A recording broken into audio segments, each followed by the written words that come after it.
हैं। लेकिन ए पंचो बतिया कबो कबो के गबड़ाए जाले जाए के कैकेयी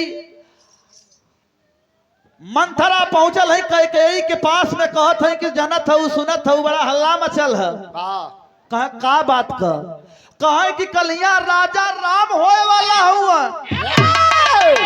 कहे अरे हमरे जियते अगर राम हो जी है तो का दिक्कत है। कहा तब तोहार बेटवा कुल उबारू हो जाई है। कहा कान फूक डाली मंथरा जाए के कह के कोप भवन में लोटल है। राजा दशरथ पहुंचल हुआ मनावा बदे के खोजत खोजत रानी के तब देखलन तो कहा ए रानी ए रानी ए रानी रानी तो एकदम कोहाइल है बोले के तैयार है ना। ए पंचो जाए के यहाँ हाथे में मखमल लपेट के राजा दशरथ और रानी के गोरतारी बैठ के गोड़वा दबावे चालू कैल। कहा ए रानी ए रानी ए रानी ए रानी झटक के कहा कहो का तोहर दिमाग काम करत हो। कहला नहीं रानी तोहरे दिमाग काम करत हो तो बतावा कहा कहत हो। तोहार दिमाग तो सनकाय देले है। कह के ही कहत है कि याद करा हमके कई वरदान देले रहला। कहा वरदान तो तोहके हम देहले रहली 3 गो देले रहली।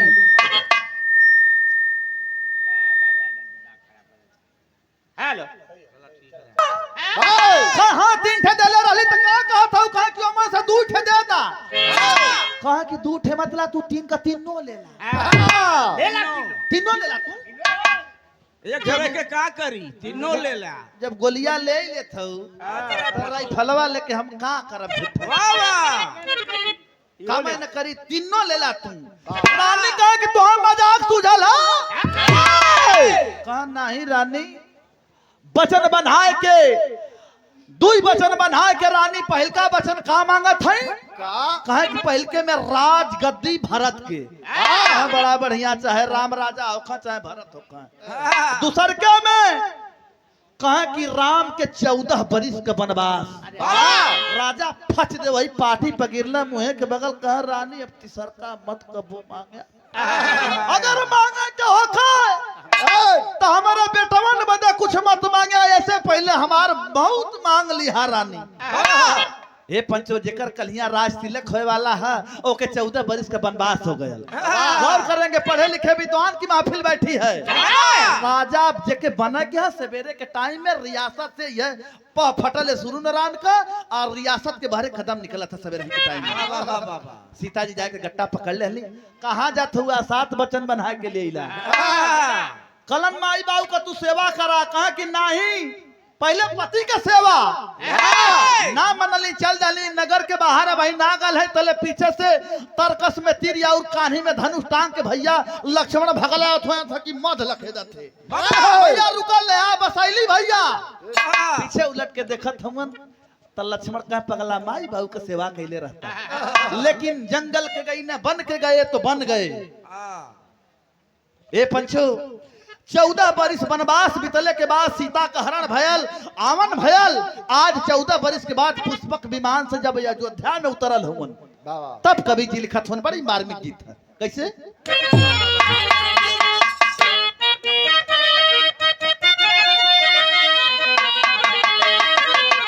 दशानन की दुर्गति को सदगति बनाकर अगणित निशाचर तरण तार करके लंकेश का पद विभीषण संभाले बहुत भांति सखा को सिखलाए करके। अरे अवधपति अवधपुर में अपने पधारे मंगल रगिनिया मधुर राग भर।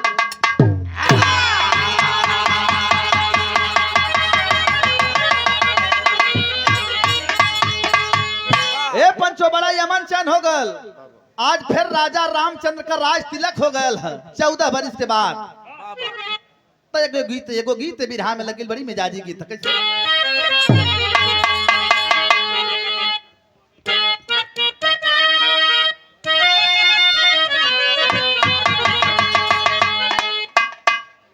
कि हर तरफ एक अंधेरा सा छाने लगा।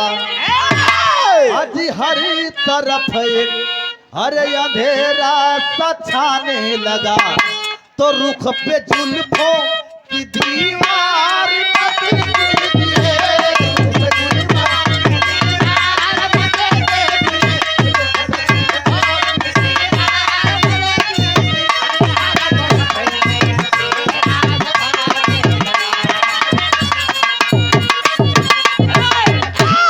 गीत रहल है कि हर तरफ एक अंधेरा सछाने लगा।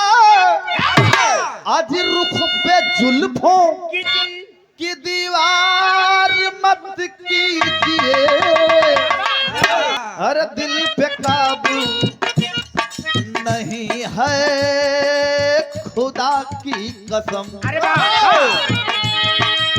हर दिल पे काबू नहीं है खुदा की कसम, तो आज मिलने से ही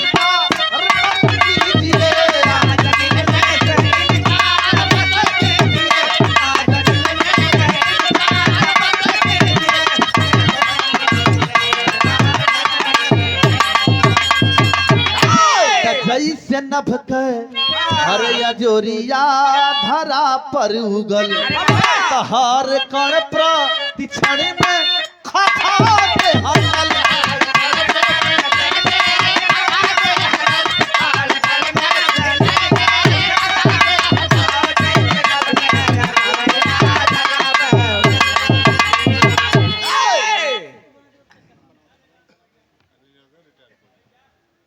और बड़े भैया श्री और रिटायर फौजी बढ़ाए हैं, गौर करेंगे। भरत निज भार को भ्राता ऊपर ओढ़ाए हैं, राज अभिषेक ऋषि देव मिल करवाए हैं। प्रजा खुशहाल हुई पाके नेक दाता को। देखा राजा तो सब है, लेकिन प्रजा खुशहाल हुई पाके नेक दाता, नहीं था जाति भेद बड़ भेद माता को। मानव से मानव को प्रीत अति प्यारी, हंसता हिंद वतन शोभा अति प्यारी है। लेकिन बीता कुछ रोज,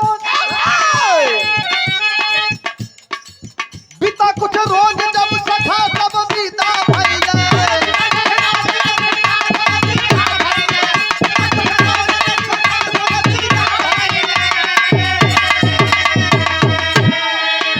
बीता कुछ रोज और जब सखा सब बिना भइले, गए सब लोग मगर कपी अवध जना गइले।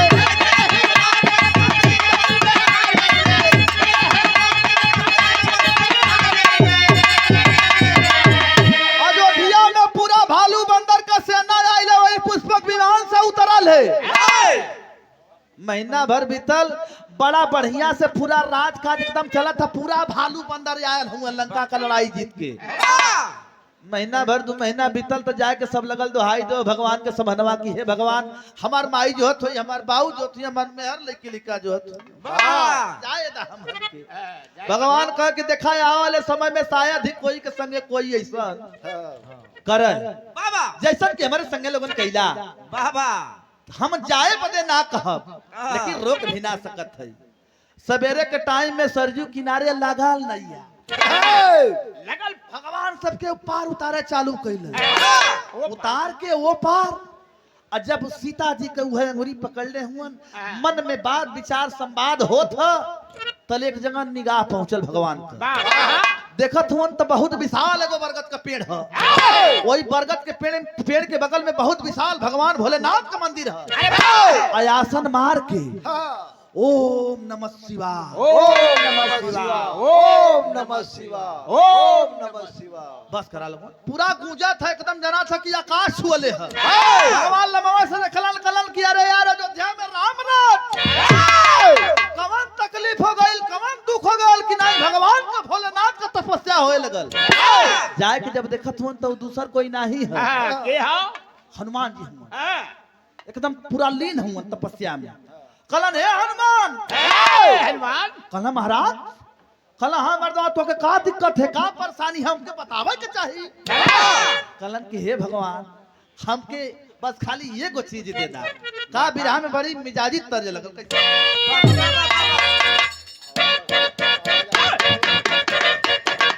सब ऊपर वाली बात बढ़ा भैया, ए सामू ऊपर वाली बढ़ा, बाबा बाबा हेलो हेलो। देखा कौनो नायक अपने नायिका से कले है कि घायल करिए दादा, अरे घायल करिए दादा, हो घायल करिए दादा, घायल करिए दादा, हाय हाय बड़ी अखियाँ वाली, अरे घायल करिए दादा, हाय हाय बड़ी अखियाँ वाली, घायल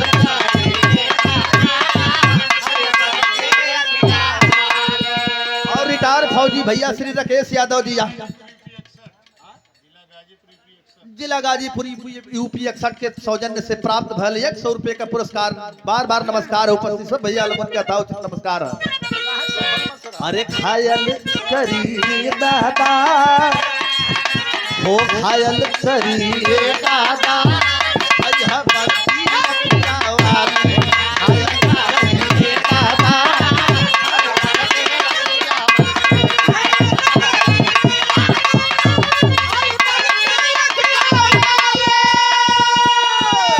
अरे राह चले तो नागिन लेखा, राह चले तो नागिन लेखा, भैल भैया मतवाली, घायल करिए दादा, हाय हाय बत्ती अखियाँ वाली, घायल करिए दादा, हाय बत्ती अखियाँ वाली, घायल करिए दादा। और रिटायर फौजी आदरणीय श्री राकेश यादव जी यूपी 61 के सौजन्य से प्राप्त भइल 100 रुपया। बार बार नमस्कार है। लेकिन भगवान के समनवा हे तेरे हनुमान जी हाथ जोड़ले उन्हें को बात का धुन बड़ी पते के बात है। सेवकाई प्यारी है, हे भगवान सेवकाई प्यारी है, सुन लहरी हमारे रघुराई, सेवकाई प्यारी है, सुन लहरी हमारे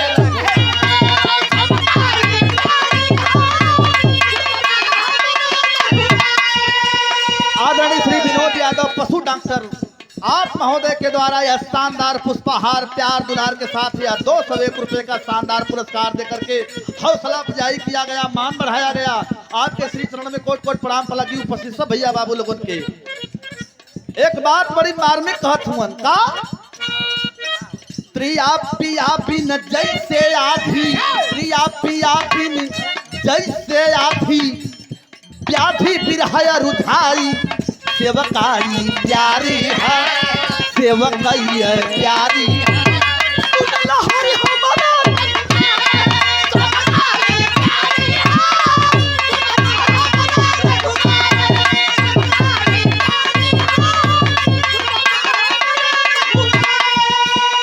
अरे जहां का राजा ने की, अरे जहां का राजा ने की, प्रजा भी सुखारी,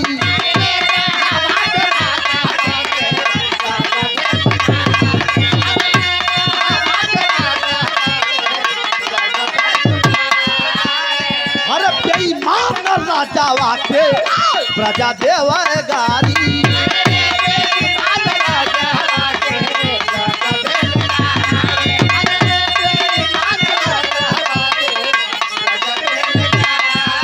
अरे जहाँ रहे भगवान वहीं पर, जहाँ रहे भगवान वहीं पर, भक्त सुखवा पाई, सेवकाई प्यारी है, सुन लहरी हमारे रघुराई, सेवकाई प्यारी है, सुन लहरी हमारे रघुराई।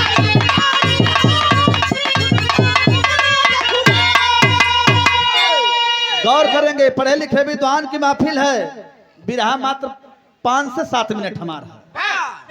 और आदरणीय न्याय प्रिय जनप्रिय अभिभावक तुल्य आदरणीय श्री प्रदीप यादव एडवोकेट साहब, आप हाई कोर्ट एसोसिएशन बार काउंसिलिंग के अध्यक्ष महोदय के द्वारा यह शानदार 201 रुपए का पुरस्कार देकर के हौसला अफजाई किया गया, दास का मान बढ़ाया गया, श्री चरण में कोट कोट प्रणाम पर लगी है।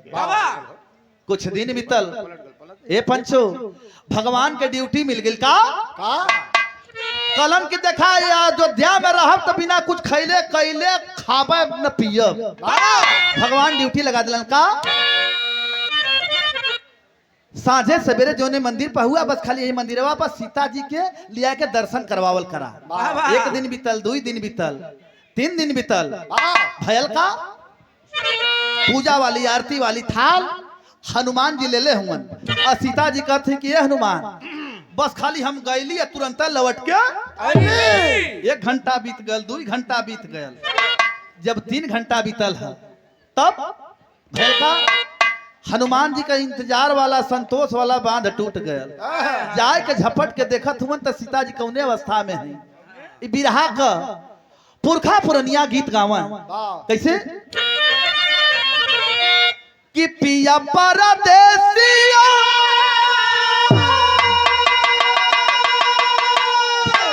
हरन भावा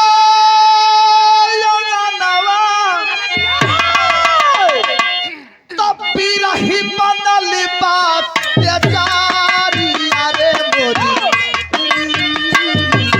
आचारी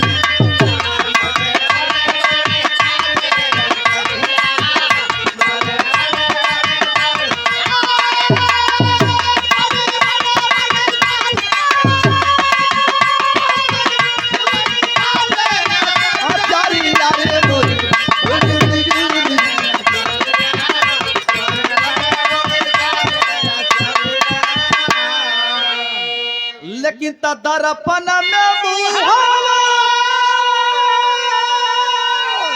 पंचो निहार जाने की तमंगिया में भारत से नूरावा होतिया हाथ में लेके सिंधोरावा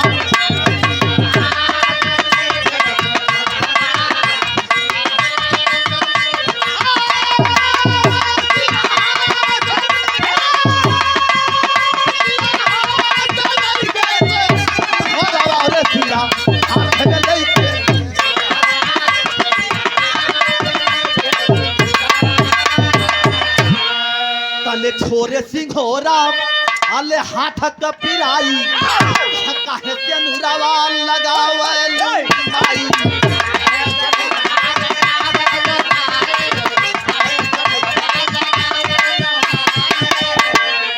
तले बोली सियाई हर पिया का सनिया जब पढ़ाऊ मेरिया यहाँ रवा हो जिया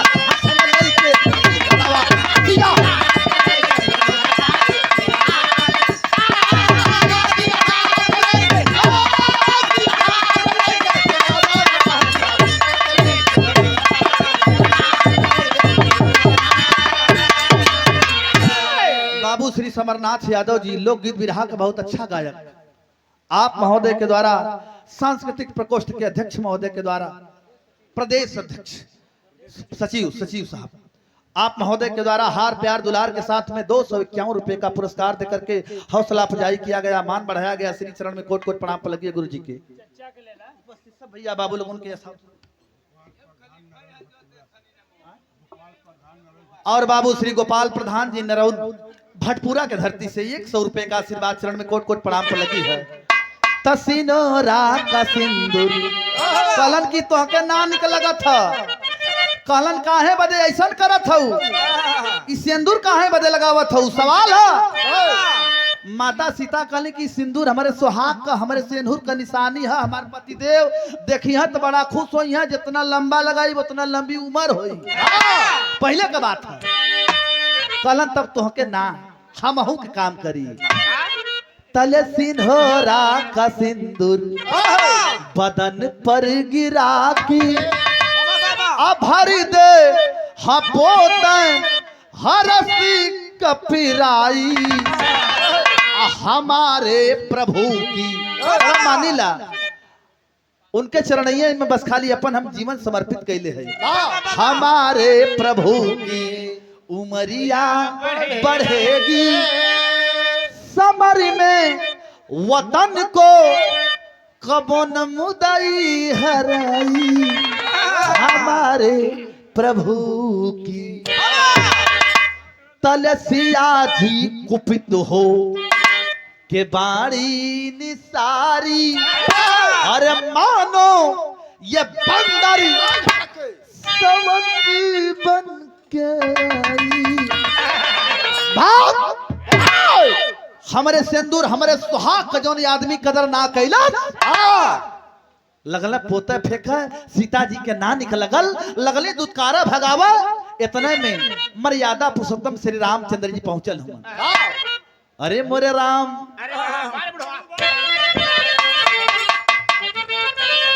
समैया काहे टेढ़ी हो गई, अरे समैया काहे टेढ़ी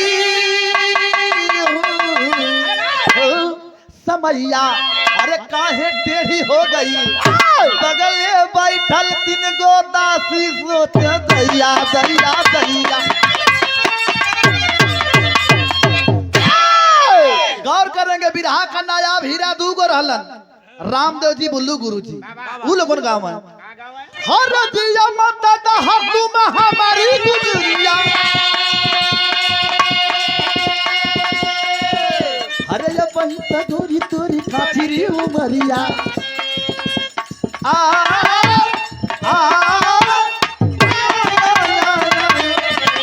हाय आग लागे हमारे झोपड़िया में हमारी।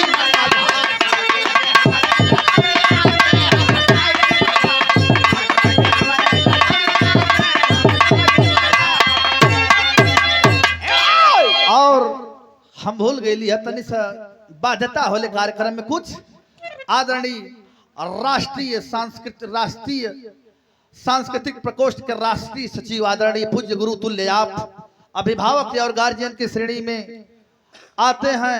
हम लोगों के आदर्श आदरणीय बाबू श्री बाला यादव जी गुरु जी के द्वारा यह शानदार 201 रुपए का आशीर्वाद देकर के हौसला अफजाई किया गया, मान बढ़ाया गया। 2 मिनट की और बात है, जौने समय पोता फेंका छिड़का चालू कैलन भगवान एलन कक्ष में देखत हुवन तो सीता का पूरा उग्र रूप कलन ए सीता ऐसा ना कहल जाला। अरे जात का बहाना रह तनी सा गलती कह दहलस ते इतना खिसिया गइलू। याद करा का कहत हुवन। और आदरणीय पूज्य श्री गार्जियन महोदय रामधनी यादव पूर्व प्रधान जोरई नरेश महोदय के द्वारा शानदार 501 रुपए का आशीर्वाद देकर के हौसला अफजाई किया गया, मान बढ़ाया गया। महोदय के श्री चरण में कोट कोट प्रणाम पर लगी। उपस्थित सब भैया बाबू लोगों के एक स्वर से नमस्कार प्रणाम पर लगेगा। तीनों दासियन के तरफ निगाह गई भगवान मर्यादा पुरुषोत्तम श्री रामचंद्र जी का दिल बरा दनवा हसी राम मनवा हो। तीनों दासियन क्या दिलावा का जानी गई बतिया, लेकिन ये हवर सिया काली रूप धरी बोले राम से कहा मारी मारी भगावाई तब न रहू पतिया। भगावा जल्दी आंखी से नजरिया से दूर करा, लेकिन तहरी समझावा प्यारी। अब याद क्या राधीनावा रे भूला जानी अंगूठी गिराए यही बखतिया। सुधिया लियाए तोरी आये सीता लंका वाके आए जारी। अरे काहे आज तोहारी मराई गई मतिया। अरे बेटवा समान है दास समान है, गलतियां कैलस त माफ करा। लेकिन भाव बदल गल बिरहा में। ये पंचो हरि जी समझावत होन का हरि जी समझावत हुन, भगवान समझावत हुन कि जायदा माफ करा, लेकिन तीनों दासियन के तरफ निगाह पहुंचल है। देखत हैं तीनों दासी मनवे मन भगवान वरदान तीनों के देवा चालू केलन का पापट में भाव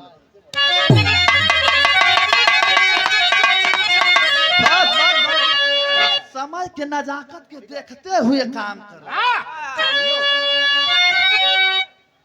कैसे? अरे हमार तीनों के मांग में कपारे में तनी तनी वैसे निरवा पोता फेंके में लगल है। अरे हमार आ तीनों दासी देखा सब बनावा रात मिला नवा के। अरे हमार तीनों दासी देखा सब बनावा रात मिला नवा के। और सदना कपिलाई संग से तया नवा रात मिला नवा के।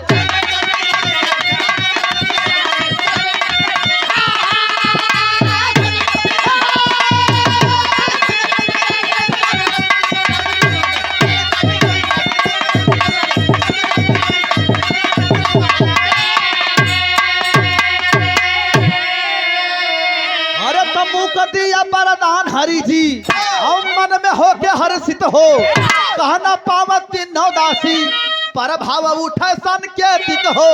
अरे दिहला करण में हरि जी भर गिया नवा रात मिला नवा के पूरा हो जी पर मिला नवा रात मिला।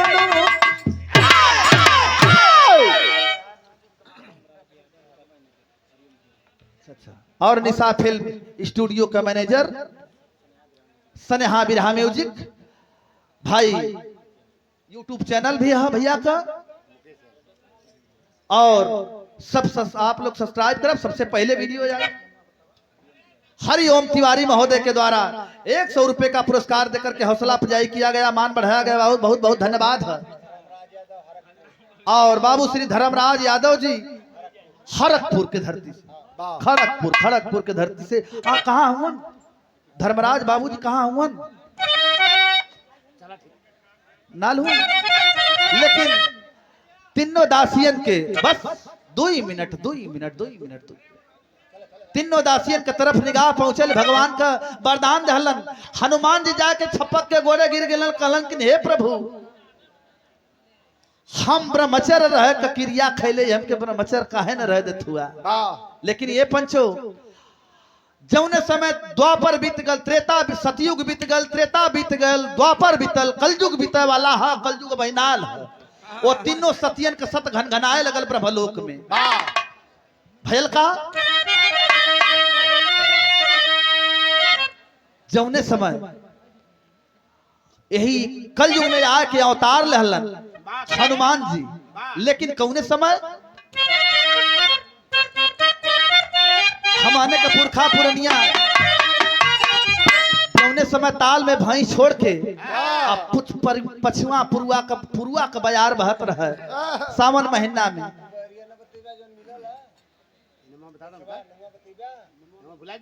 आप महोदय जी के द्वारा नाम घबराए गल तो क्षमा चाहब। ए पंचो हनुमान जी हथवा जोड़ले हुए नहीं तेरे कहत हुवन का, लेकिन पुरखा पुरनिया हमारे का गाँव है। राम राम राम राम राम राम राम राम। ये रामायण के विरह में 2 लाइन लड़की है, हमारा नया तरीका है। भैंसी सवदले बताल का लड़ैया की बरई का भूसवान। अरे हाय दुल्हा सवदल बयान का मेहरिया अपने अकेला गवाना।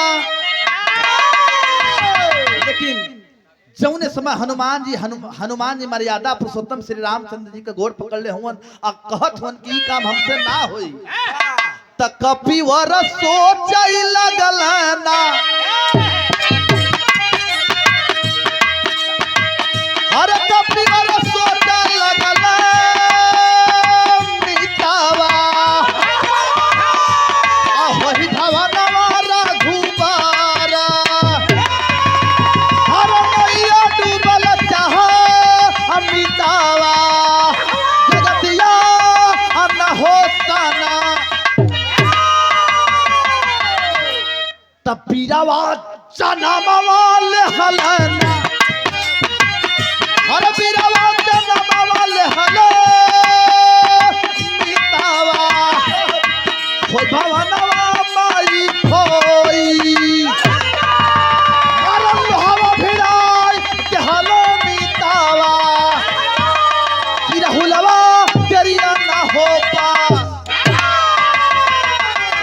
हनुमान वह हनुमान आए के यही कलयुग में वो तीनों दासियन का मांग भरला कब कहा लास्ट पॉइंट भी रहा कर।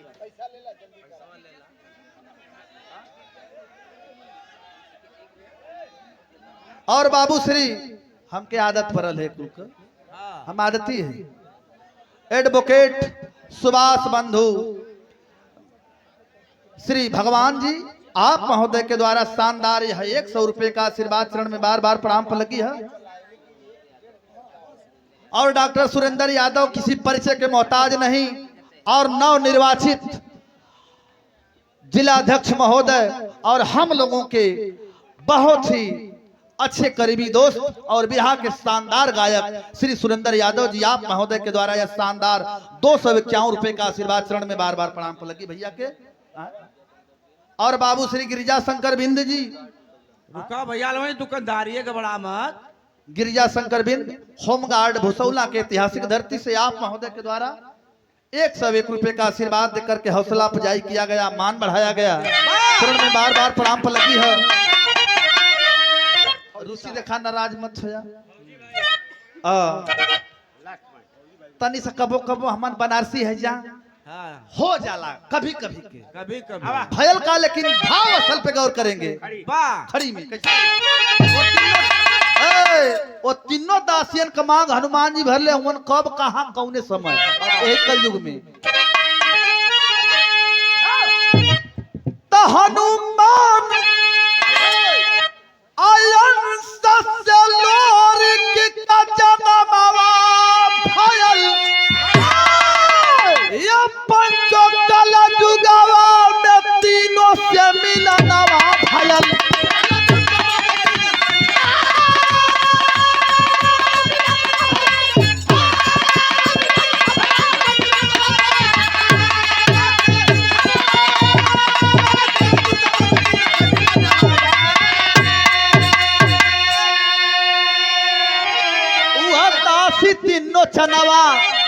दासी तीनों चनवा अम्मा जरी जमुनी बन के अली कैला हलोरी छतिया जुड़ैली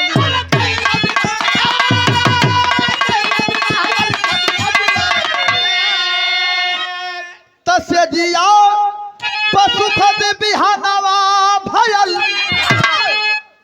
कल जुगों में तीनों से मिलनवा भयल। और ये रिटायर्ड फौजी भाई भैया श्री राकेश यादव जी पुनः तीसरी बार पुरस्कार देकर के हौसला अफजाई किया गया, मान बढ़ाया गया। श्री चरण में कोट कोट प्रणाम पर लगी है। हे पंचो जौन आप लोगों के बीच में रहल है गुण सहूर परोस दहली क्षमा कर यहाँ लोगों रुचि के पारी हम खाए गए है एक ईमानदारी से बतावत है। और बहुत बड़ा सौभाग्य रहा कि आप जैसे महानुभाव के सामने हमें बिरहा गा ली, हमारी जिंदगी धन्य हो गई। आप सबका आशीर्वाद बनल है।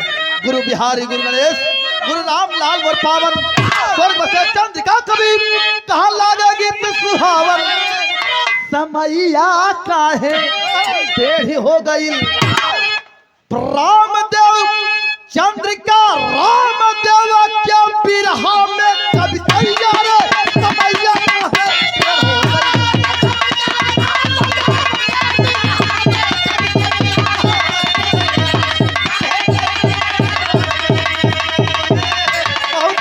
बहुत बहुत धन्यवाद।